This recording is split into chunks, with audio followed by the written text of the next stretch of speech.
In the unglaciated hill country of Adams County, Ohio, a narrow plateau rises above the slow bend of Brush Creek. The hardwood forest is dense, oak, hickory, and sycamore crowding the slopes, and from the ground, the ridge looks unremarkable. A long, grassy clearing, a gentle rise and fall of earth. But from above, the clearing reveals itself for what it truly is, a serpent. An enormous serpent, its body uncoiling across the ridgetop in 7 sweeping curves, its jaws open wide around an oval shape, its tail wound into a tight spiral. It stretches for roughly 1,348 feet. It is the largest surviving effigy mound on Earth, and after more than a century of study and debate, nobody can fully explain why it is here. If this is your first time here, this channel explores the most stunning ancient mysteries across the Americas. Subscribe so you never miss a discovery. To understand what makes Serpent Mound so deeply strange, it helps to begin not with the mound itself, but with the ground beneath it. The ridge on which the effigy rests is not an ordinary geological formation. It sits at the center of what scientists call a crypto-explosion structure, a roughly 4-mile-wide circular disturbance in the bedrock that was, for decades, a mystery in its own right.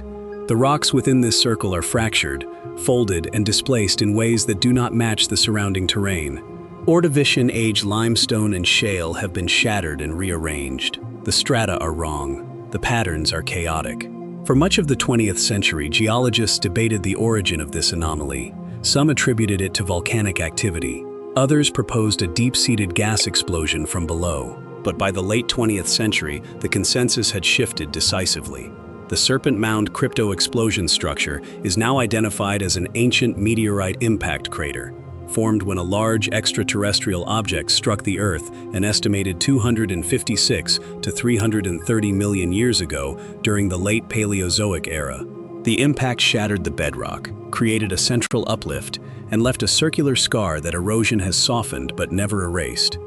This means that the builders of Serpent Mound, whoever they were, chose to place the largest effigy earthwork in the world directly on top of the point where something fell from the sky and struck the Earth with catastrophic force. Whether they understood the geological significance of the site is unknown. Whether they could feel something different about the land, the fractured rock, the unusual drainage patterns, the way the terrain buckled, is a question science cannot easily answer. But the coincidence, if it is a coincidence, is staggering. The landscape itself would have offered clues, even without modern geology. The central uplift created by the impact pushed older, deeper rocks to the surface, producing a terrain subtly but measurably different from the surrounding hills. Springs emerge in unusual places. The drainage patterns are eccentric, radiating outward from the center of the disturbance in ways that do not follow the logic of the surrounding watershed. The soils are different. The vegetation grows differently.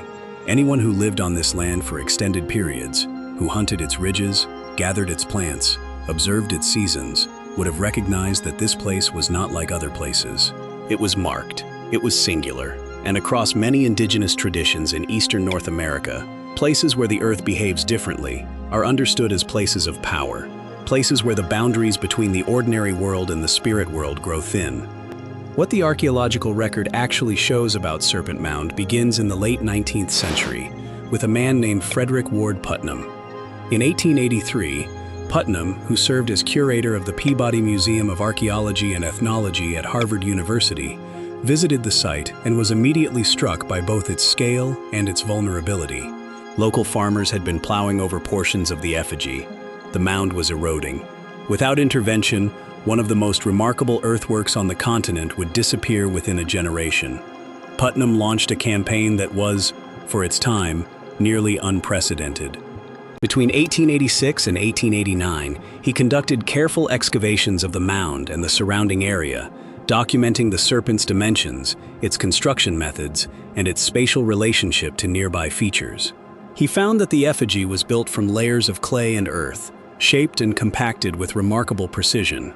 The serpent's body averages roughly 4 to 5 feet in height and 20 to 25 feet in width. It does not contain burials. It does not contain artifacts. It is, in the purest sense, a sculpture, a work of monumental land art created by shaping the earth itself. But Putnam did more than excavate.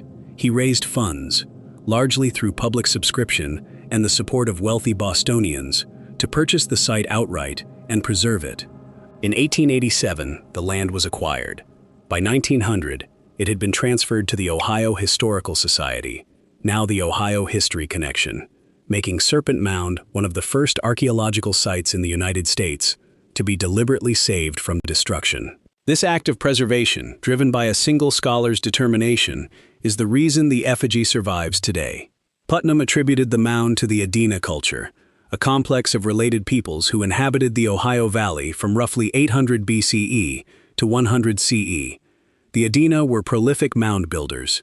They constructed conical burial mounds, some of enormous size, across what is now Ohio, West Virginia, Kentucky, and Indiana. 3 such conical mounds exist near Serpent Mound, and excavations of those mounds revealed Adena period artifacts and human remains. The association seemed logical. The burial mounds were Adena, the serpent was nearby. Therefore, the serpent was Adena. For more than a century, this attribution held. Textbooks repeated it. Museum plaques stated it as fact.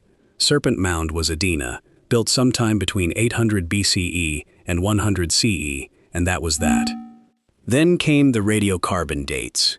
In the 1990s, a team led by Robert Fletcher of the University of Illinois conducted new excavations at Serpent Mound, this time employing radiocarbon dating techniques that had not been available to Putnam. They extracted charcoal samples from within the body of the mound itself, not from the nearby conical mounds but from the serpent, and submitted them for analysis. The results were unexpected. The charcoal yielded dates centering around 1070 CE, placing the construction of the effigy not in the Adena period but roughly 1,000 years later, squarely within the era of the Fort Ancient culture. The Fort Ancient people occupied the Middle Ohio Valley from approximately 1000 to 1700 CE. They were agriculturalists, cultivating maize, beans, and squash in the river valleys. They built villages, sometimes fortified with earthen walls. They traded across long distances, but they were not traditionally associated with the kind of monumental effigy construction that Serpent Mound represents. The Fletcher dates ignited a controversy that has never been fully resolved. Some archaeologists accepted the new dates and argued that the Fort Ancient attribution was correct. Others pushed back, noting that charcoal within a mound does not necessarily date the mound's original construction. It could represent a later repair, a renovation, or even a natural deposit from a forest fire that burned across the site centuries after it was built. The Adena-era conical mounds nearby suggested a long history of ceremonial use at the location. Was it not possible that the serpent was originally built by Adena peoples and later maintained or modified by Fort Ancient communities? What the evidence suggests, but does not prove, is that the site may have had a much longer and more complex history than any single radiocarbon date can capture. More recent work, including studies published in the 2010s, has attempted to reconcile the competing claims.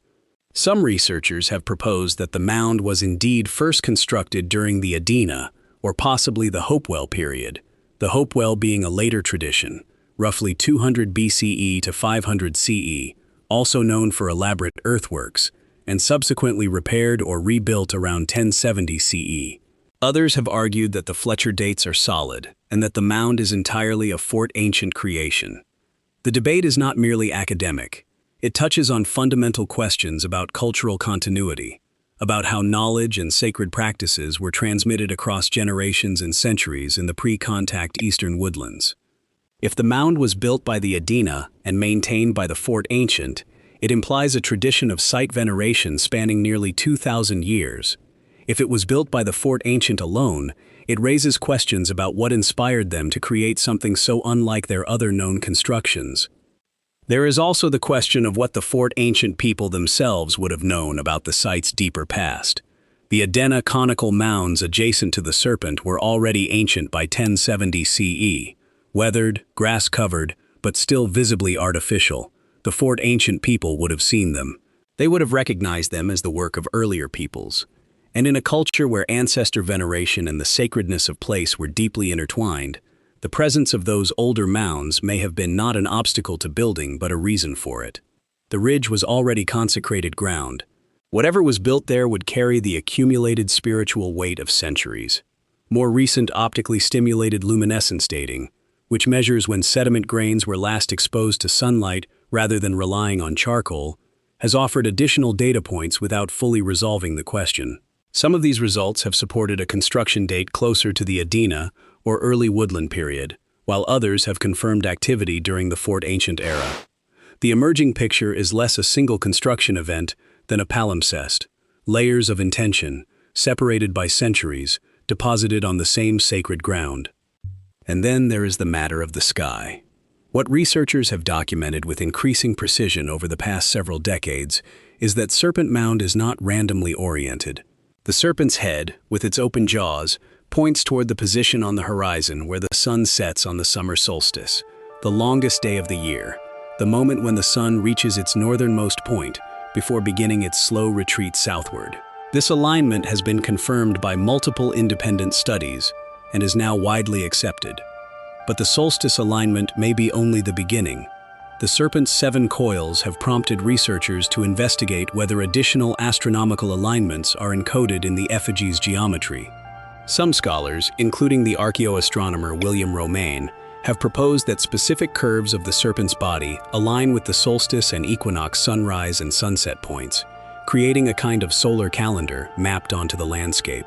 Romaine has further argued that certain features of the mound may align with the positions of the moon during its major and minor lunar standstills, the extreme points of the moon's 18.6-year cycle, when the moon rises and sets at its farthest north and south along the horizon.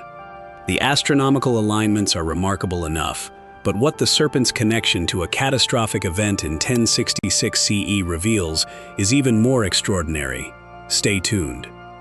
The lunar standstill connection is particularly compelling because it requires a sophistication of observation that goes far beyond simply noting where the sun rises and sets.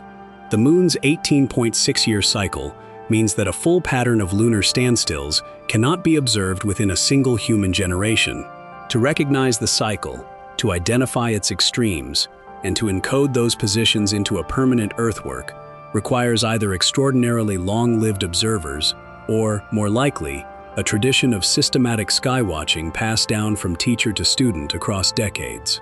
The knowledge is inherently communal. It cannot be discovered by one person alone. If these alignments are accurate, Serpent Mound is not simply a representation of a snake. It is a cosmological instrument, a device for marking and perhaps predicting the movements of the most important celestial bodies visible to the naked eye. The sophistication required to encode such alignments into an earthwork of this scale, without written mathematics, without telescopes, without any of the tools that Western astronomy would later develop, is extraordinary.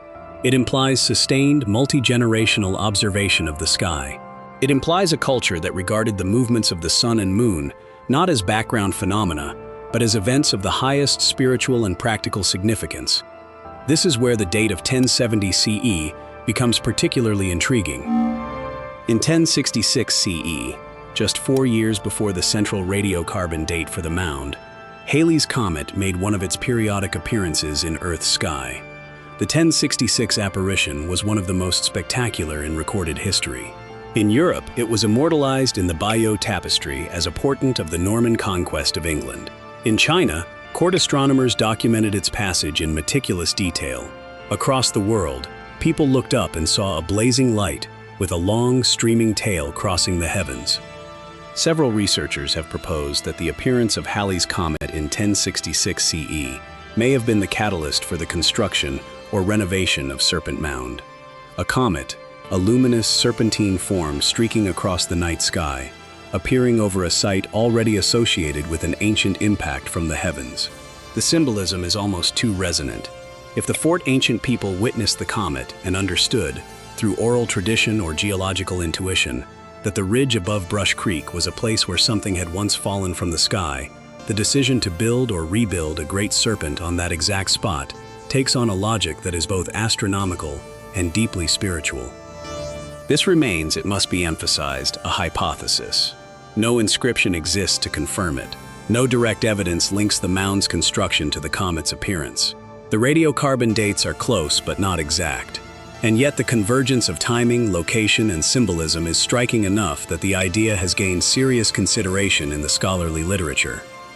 What the record actually shows about the indigenous understanding of Serpent Mound is, by necessity, incomplete, filtered through centuries of colonization, displacement, and the deliberate suppression of native knowledge systems. But what does survive? In oral traditions, in ethnographic accounts, and in the testimony of indigenous scholars and community leaders, makes clear that effigy mounds like Serpent Mound are not curiosities. They are not puzzles to be solved. They are sacred places. For many Native American communities in the eastern woodlands, the serpent is a figure of immense cosmological importance. It moves between worlds, the underworld beneath the water, the surface of the earth, the sky above. It is associated with transformation, with the boundaries between realms, with the forces that shape and reshape the world. Serpent imagery appears across a vast range of eastern woodlands cultures, from the Mississippian tradition's great horned serpent to the water serpents of Anishinaabe and Ho-Chunk tradition. The serpent is not evil in these cosmologies, nor is it merely dangerous. It is powerful.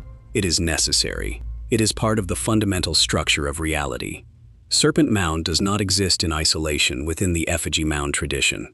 Across what is now southern Wisconsin, northeastern Iowa, and parts of Minnesota and Illinois, thousands of effigy mounds were constructed in the shapes of birds, bears, panthers, turtles, and other beings during the late woodland period, roughly 700 to 1200 CE. Most of these are far smaller than Serpent Mound, but they share the same fundamental principle: the deliberate shaping of Earth into the form of a living creature, not as a container for the dead, but as something with its own presence and meaning. What sets Serpent Mound apart, beyond its extraordinary scale, is its apparent astronomical precision and its placement on a site of deep geological significance, qualities that suggest it was not merely one effigy among many, but something conceived with a singular and extraordinary purpose. Effigy mounds, more broadly, are understood by many indigenous communities as expressions of clan identity, as markers of territorial and spiritual belonging, and as physical embodiments of the relationship between human communities and the other-than-human powers that inhabit the cosmos. They are not monuments in the Western sense, not commemorations of individual achievement or political authority. They are living features of a sacred landscape, meant to be maintained, visited, and respected across generations. This understanding has been central to the growing movement, led by indigenous scholars and activists, to ensure that sites like Serpent Mound are interpreted and managed in ways that honor native perspectives, rather than reducing them to archaeological specimens. The site's nomination for UNESCO World Heritage status, which has been pursued in recent years, reflects both its global significance and the need for a framework of protection and interpretation that includes indigenous voices. What makes Serpent Mound so resistant to easy explanation is precisely the way it sits at the intersection of so many different kinds of significance. It is a geological site, built on an impact crater that records a catastrophe from deep time. It is an archaeological site, the product of a culture or cultures whose sophistication and intentions scholars are still debating. It is an astronomical site, aligned to the movements of the sun and possibly the moon, with a precision that implies generations of careful observation. It is a sacred site, connected to cosmological traditions that are ancient, living, and not fully accessible to outside analysis. And it is a historical site, saved from destruction by one of the earliest preservation campaigns in American history, a campaign that itself reflects the complicated politics of who gets to own, interpret, and speak for the past. The serpent does not yield its meaning easily. It coils, turns, and doubles back. Every answer generates new questions: the Adena or the Fort Ancient, a burial marker or a celestial observatory, a response to a comet or the continuation of a tradition stretching back millennia. The mound resists reduction. It is not one thing. It is many things at once, layered and intertwined like the geological strata of the impact crater beneath it. And perhaps that resistance is itself a kind of meaning. The builders of Serpent Mound created something that exceeds the categories available to describe it. It is not a building. It is not a text. It is not a tomb. It is an earthwork on a scale that required communal labor, shared vision, and a relationship to the land that modern Western culture has largely forgotten. A relationship in which the earth is not raw material, but a medium of expression, a surface on which human beings could inscribe their understanding of the cosmos in forms large enough to be read by the sky itself. The serpent endures. It has survived plowing, erosion, neglect, and the slow entropy of centuries. It has survived academic controversy and cultural misappropriation. It has survived the displacement of the very peoples whose ancestors shaped it from the clay and soil of an Ohio ridge. It remains what it has always been, an enormous, silent, enigmatic figure stretched across the top of a hill where something once fell from the heavens, its jaws open toward the point where the sun disappears on the longest day of the year, its tail spiraled into a form that suggests infinity, or eternity, or the coiled potential of something not yet released. The largest effigy mound in the world asks a question that more than 100 years of archaeology has not been able to answer. Not what it is, that much is visible from the air, unmistakable and awe-inspiring. But why? Why here, on this scarred and ancient ground? Why in this shape, with these alignments, at this scale? Why a serpent, open-jawed and uncoiling, built by people who understood something about this place that we are still struggling to comprehend? There is a temptation, in the face of such a place, to force an answer, to choose one theory, one culture, one date, and declare the mystery solved. But Serpent Mound resists that impulse, in the same way it has resisted every other attempt at simplification. The most honest response may be not certainty but attention. To stand on that ridge above Brush Creek, to walk the path that follows the serpent's curves, and to recognize that what was built here was meant to outlast the builders themselves, meant to speak not only to its own time, but to every time that followed. The mound is not a ruin. It is an ongoing statement, renewed every solstice when the geometry between Earth and Sun aligns exactly as it was designed to align. The ground remembers what the builders knew. The serpent keeps its silence, and the summer sun, every year, still sets exactly where the open jaws are pointing, as it has for 1,000 years, or perhaps for nearly 3,000, depending on which evidence one chooses to trust. The answer, like the serpent itself, remains coiled, waiting. If this story changed how you see ancient America, leave a comment with what surprised you most, and subscribe to join us for the next discovery.